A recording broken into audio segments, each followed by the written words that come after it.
We proclaim to you the one who existed from the beginning, whom we have heard and seen. We saw him with our own eyes and touched him with our own hands.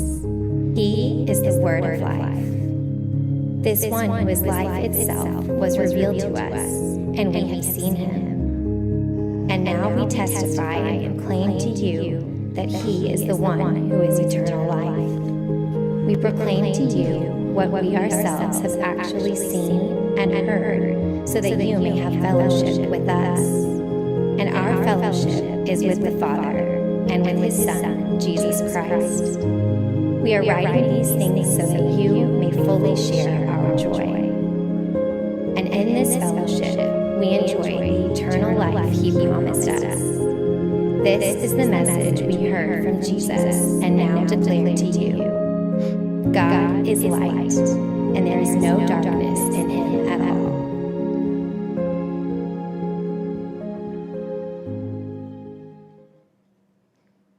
Well, hi, guys. Good morning. Thank you so much for worshiping with us today. My name is Delynn Miracle, and it is a joy and a privilege to get to be with you this morning. Charlie is away again at a wedding. He had 2 out-of-town weddings back-to-back weekends, but he'll be back with us next week. And we're going to begin our service just the way that we always do. We want to take a moment just to stop down and to recognize what we walked in here with. Our culture trains us to think critically, to be critical, to make decisions of what we like and what we don't like. And we're all here this morning to experience God, to hear from him, and to be present with him. And the one thing that really will prevent us from hearing from God this morning is a spirit of critique. And so we want to let go of that this morning. We always say that the move of the Spirit is inward to conviction and not outward to critique. So let's take just a moment to pray that the Lord would be near to us this morning, that he would give us ears to hear him and eyes to see him, that we would release to him all of the things that we need to let go of at this moment, just so that we can be near him. I'm going to invite you to take a moment just to pray silently to yourself, and then we'll begin.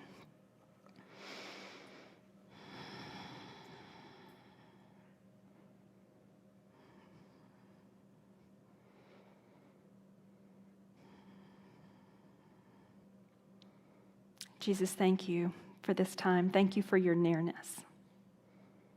Thank you that you want to be with us. Thank you that you want to help us. We ask that you do that today. It's in your name we pray. Amen. Well, Sherry mentioned just a little bit ago that there was a conference last week, and I was one of the 10 or 15 Crossroads people who were there. The conference is put on every September by the Apprentice Institute up in Wichita, Kansas at Friends University. The founder of the institute is James Bryan Smith. And when he got up on the stage, he introduced himself the way he always does. He got up and he said, "My name is James Bryan Smith, but I know that you know me if you call me Jim." You see, Jim Smith is a pretty generic name. Don't you agree? And so he says that he has to use all the names his mama gave him for his publishing name. And a little more than a decade ago, I read a couple of his books, and they were just really great. They were really foundational in my thinking about God and his kingdom. I really loved them. And back in 2018, I asked him to come here to Crossroads to do a women's retreat for me, and the whole staff laughed at me. They all laughed and said, there is no way that he is coming here to Crossroads Bible Church to do a women's retreat for you.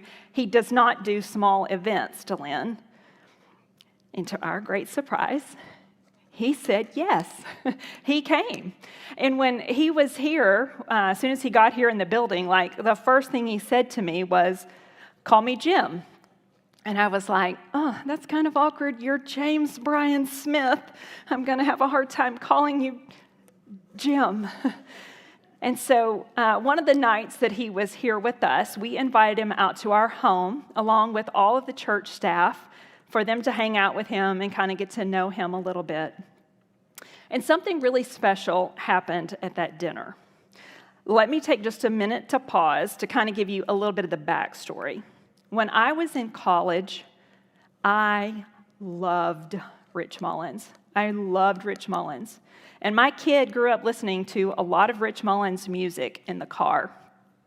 So much so that when she became interested in music, she asked us for a hammered dulcimer. Do you know what that is, the musical instrument?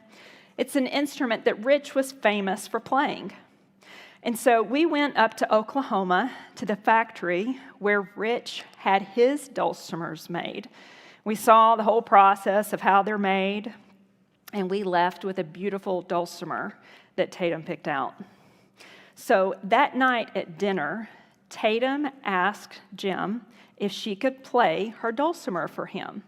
And of course, she played Rich's music. You see, Rich lived with Jim and his wife Megan for several years. They were super close friends.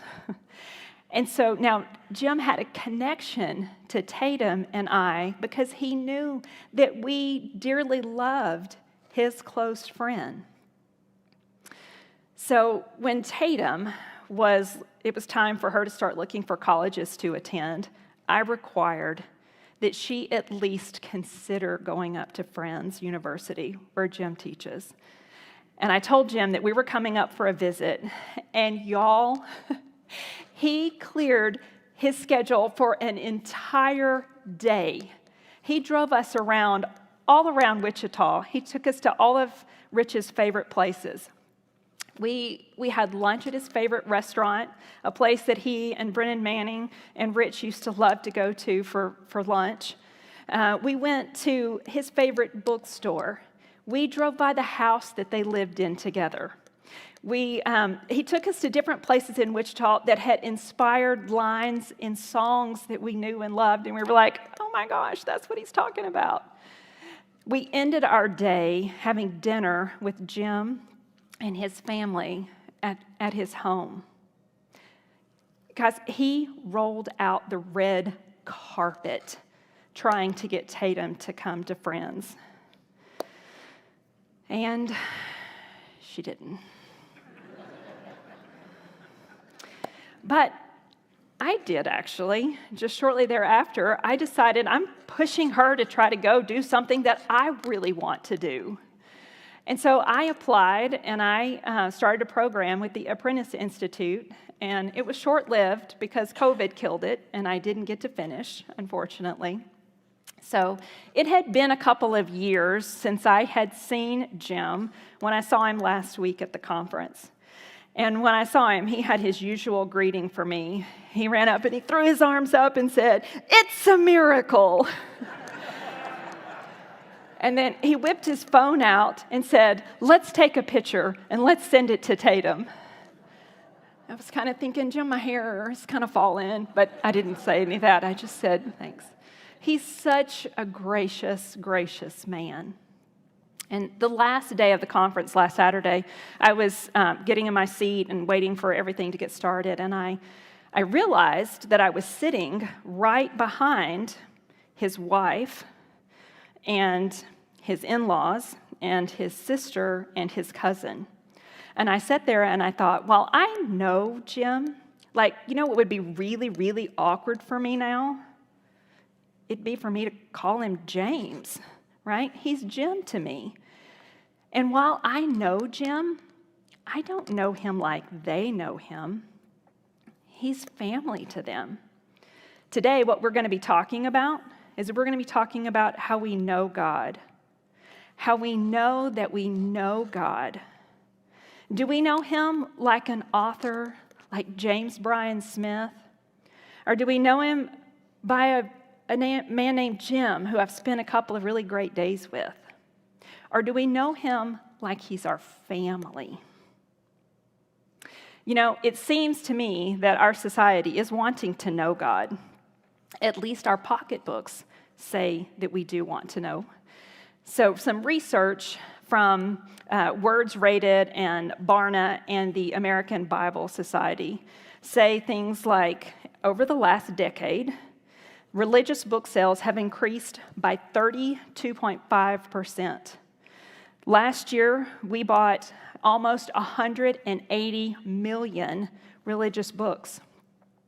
We spent somewhere around the idea of $757.7 million on religious books last year, just in 2022. And as of 2015, somewhere between 5 and 7 billion Bibles have been sold. Like, that's approaching almost one for every person on the planet.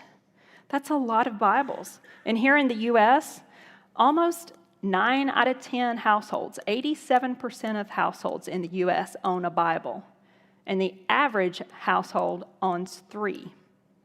It seems to me that we're interested in knowing God. But if someone asks you how well you know God, what would your answer be? Would your answer be something like, I've read his books and I think he's pretty good? Or would your answer be, he's my dad. He's my family. I belong to him. Today, we're going to look at how John says we can know God. We're in the middle of a sermon series in 1 John, and today we're in chapter 2, verses 3 through 6. Let's read them together. It says, "We know that we have come to know him if we keep his commands. Whoever says, 'I know him,' but does not do what he commands is a liar, and the truth is not in that person. But if anyone obeys his word, love for God is truly made complete in them. This is how we know we are in him. Whoever claims to live in him must live as Jesus did." So what does John mean when he says to know God? Well, we're going to use 5 questions to frame our discussion about that. Okay, so let's jump straight into our first question. Our first question is, does John mean that this is how you know if you're really saved? If like you're in or you're out? Let's think about that. It's not hard at all to find teachers and commentators who will say, yes, that is what John is saying. But I don't agree with that.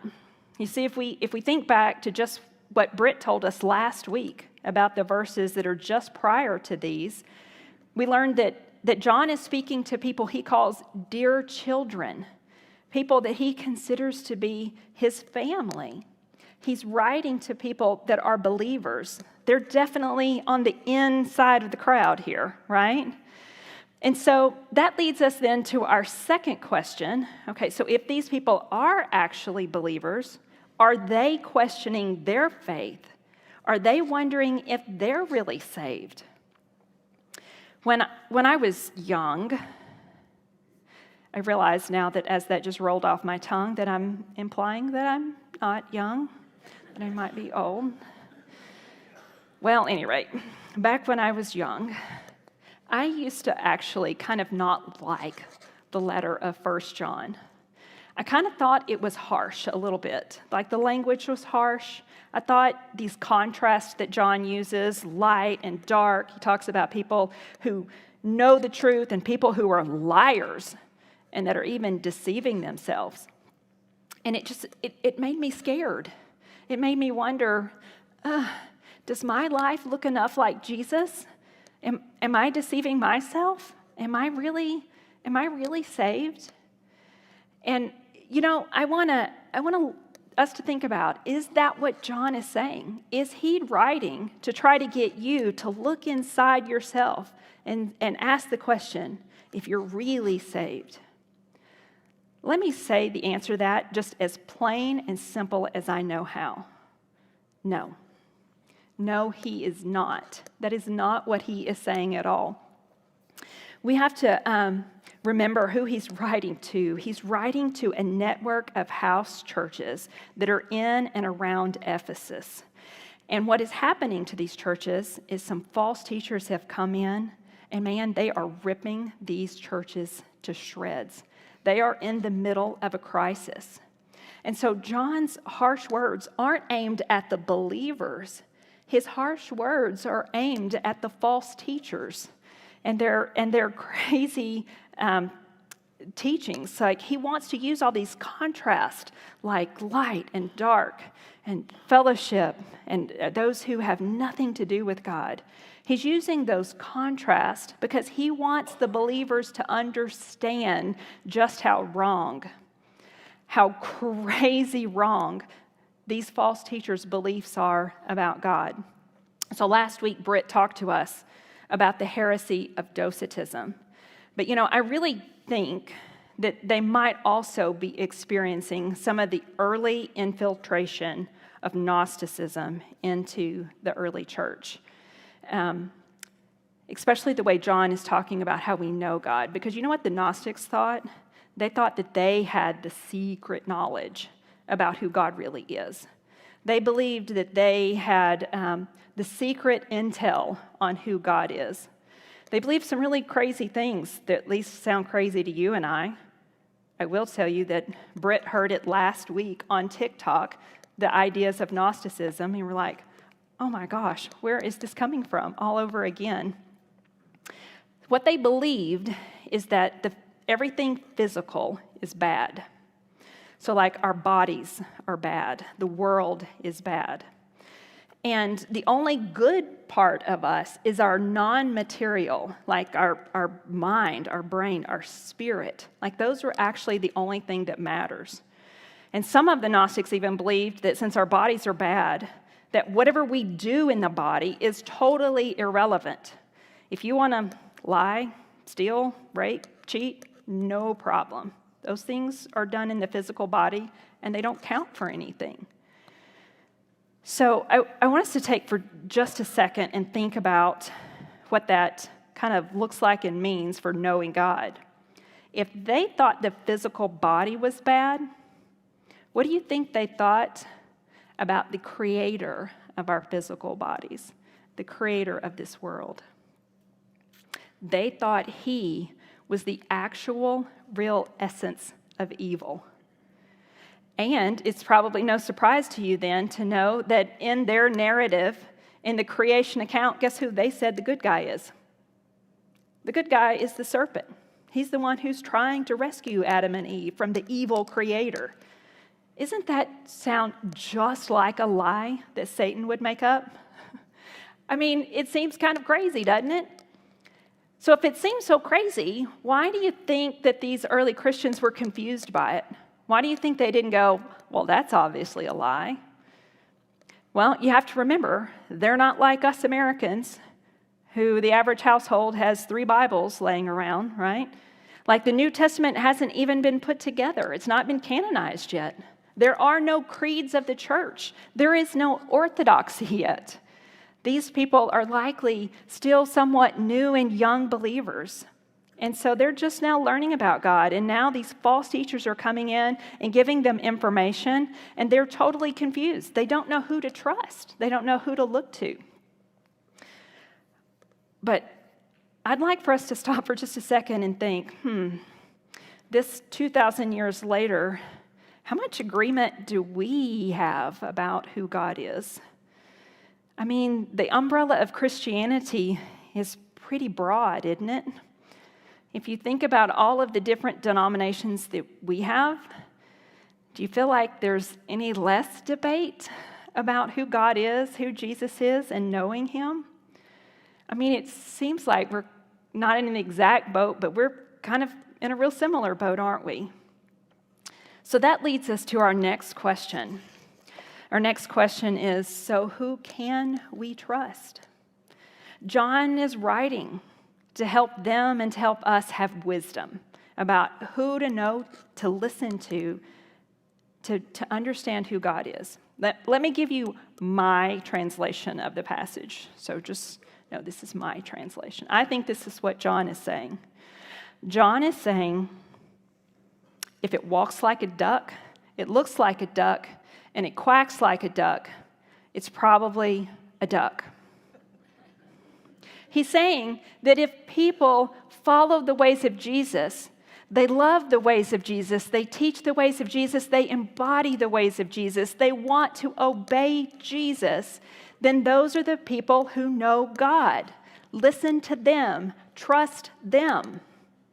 He's saying if they say they have fellowship with God, they should walk in the light. He's saying if they don't do those things, if they're liars and deceivers, they're unloving and unkind to people, if they're sexually immoral, don't listen to those people. Doesn't this sound a whole lot like our sermon like 2 weeks ago? You see, John is circling back with the same themes. He's just using different words. Do you remember back in chapter 1, verse 5, where he said that those who have fellowship, that koinonia, remember what Charlie talked about? Those who have fellowship with God, they walk in the light. He's saying the same thing. He's just using more words to hammer out his message. Do you remember what Charlie told us our takeaway was from that verse 5? He said, if people walk in darkness, meaning that they don't point to Jesus, they're ungodly, they're immoral, they practice all kinds of sexual dysfunction, and they tell you to do the same thing. Don't listen to those people. Don't let those people define God for you. Don't let those people be the ones who define God, because Jesus is the one who's always loving, and he's always pointing to the goodness of God. All right, so that brings us to our next point then. If the way that we're going to know who to listen to are those who obey the commands of Jesus and follow his ways, well then, like practically, this is our most practical question, then practically, what does it look like to obey the commands of Jesus? Like, what does John have in mind? In our 4 verses that we're looking at today, he doesn't exactly spell that out for us. But surely what he has in mind is his gospel account, where he wrote all the things that he could record in a book that Jesus did and taught. Surely he has that in mind. So I'm guessing that now you're thinking I'm going to ask you to let's go through the whole book of John here this morning, right? No, I'm kidding. We're not going to actually try to work our way through the entire book of John this morning. I actually want to go to 2 different places that are not in John. I actually want to go to things that happen in the Synoptic Gospels. If we're going to know what commands of God to follow, then we might pay attention to a question that was posed to Jesus one time. The question of, what is the greatest command? I mean, that's pretty helpful, isn't it? If we're trying to figure out what commands to follow, Jesus answered the question, which one of the commands is the greatest one? So in Mark chapter 12, beginning in verse 28, let me read that for us. It says, one of the teachers of the law came and heard them debating. Noticing that Jesus had given them a good answer, he asked them, of all the commandments, which is the most important? The most important one, answered Jesus, is this. Hear, O Israel, the Lord our God, the Lord is one. Love the Lord your God with all your heart, with all your soul, with all your mind, and with all your strength. The second is this, love your neighbor as yourself. There is no commandment greater than these. And then in his longest teaching, Jesus' longest teaching, the Sermon on the Mount, Jesus kind of fleshed out for us what it means, what it looks like to love the Lord with all of our heart, soul, mind, strength, and to love our neighbors ourselves. He kind of gave us more words to understand exactly maybe what does that mean. He gave us ideas and told us things in the sermon that says it's good to be meek. It's good to be merciful. It's good to be peacemakers. It's good to bless people when they insult you. Yeah, that's kind of hard, isn't it? He taught we need to be reconciled to people. He said we should honor others and not use them, not even in our minds. He said if somebody steals from you, you should bless them and give them more than they took from you. He said that we should love our enemies and we should pray for the people who are out to get us. Jesus' ways are radical. There's no question about that. Jesus' ways are very radical. And they're sometimes kind of hard, aren't they? But this is what happens to us when we choose to trust him and say, okay, I'm going to try it your way. I'm going to do it the life the way you're saying it works. This is what happens.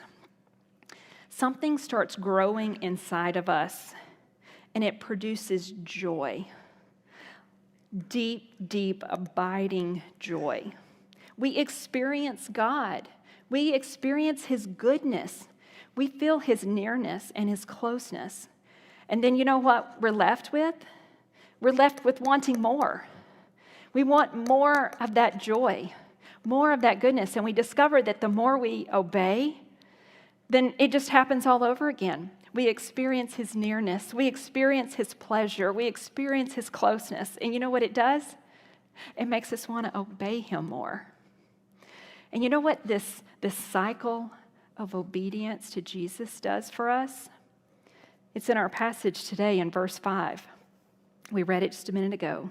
It says, "But if anyone obeys his word, love for God is truly made complete in them. This is how we know we are in him. Whoever claims to live in him must live as Jesus did." It doesn't mean that it's going to be perfect. No, it's never going to be perfect. That's not how it's going to work. It's not going to be instantaneous. Paul prayed that we would be rooted and established in God's love. Any of you, like me, plant any trees and shrubs this spring? Guess what they weren't when the heat of summer came? They weren't rooted and established. I had Connie Anderson come out, and I was showing her all these shrubs that I planted, and she said to me, "Yeah, invite me back at the end of August."